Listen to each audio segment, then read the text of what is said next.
एक दफा की बात है, एल्दोरिया के जादुई जमीन में वहां एक छोटी सी लड़की लिली रहती थी। उसे हमेशा से कुदरती चीजों से गहरा ताल्लुक था और उसके पास एक खास तोहफा था, जानवरों से बात करने की सलाहियत। रोजाना वो अपने गांव के नजदीक वाले मजेस्टिक जंगल में जाती थी, जहां मॉन्स्टर आजाद घूमती थी। एक सुबह जब लिली जंगल में खुदाई करती हुई उसने एक छुपा हुआ गार्डन ढूंढा।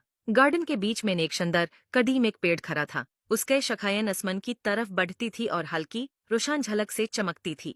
दिलचस्पी से भरी लिली दरख्त के पास गई और उसके ताने पर अपना हाथ रखा। उसको ताज्जुब हुआ जब दरख्त जिंदा हो गया।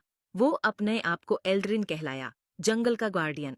जदवाई पेड़ ने बताया कि लिली को सिलेक्ट किया गया है। उसकी तकदीर में इंसानों की दुनिया और जादुई अलम के दरमियान तस्वुर की हिफाजत करना है। एल्ड्रिन ने लिली को एक जादुई हार दिया, जिस पर चमकदार गेम लगा हुआ था। ये हार उसे कुदरती ताकतों का इस्तेमाल करने और कुदरत को अपनी मर्जी के मुताबिक चलाने की पावर देता था। इस नई पावर के साथ लिली अपनी तकदीर को पूरा करने के लिए एक दिलचस्प सफर पर निकली। जब वो एल्दोरिया में घूमती, लिली से मुख्तालिफ मखलूक़ें मिली, शरारती परियां, दानिशमंद बुदो जादूगार। वो अपनी कुदरती ताकत का इस्तेमाल करके दूसरों की हेल्प करती। लेकिन एल्दोरिया पर एक अंधेरा साया था। शैतानी मॉन्स्टर मोर्गाना लिली के जादू को अपने बुरे इरादों के लिए इस्तेमाल करना चाहती थी। वो दुनिया को हमेशा के लिए अंधेरों में डुबाने की कोशिश कर रही थी।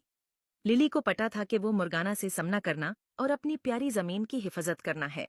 एल्ड्रिन के हुक्म और उसके नए दोस्तों की मदद से वो मोर्गाना को हराने के लिए खतरनाक सफर पर निकली। एक मुख्तसर लड़ाई में लिली ने मोर्गाना से सामना किया, अपनी कुदरती ताकत को बहादुरी और इस्तेकामात के साथ इस्तेमाल करते हुए।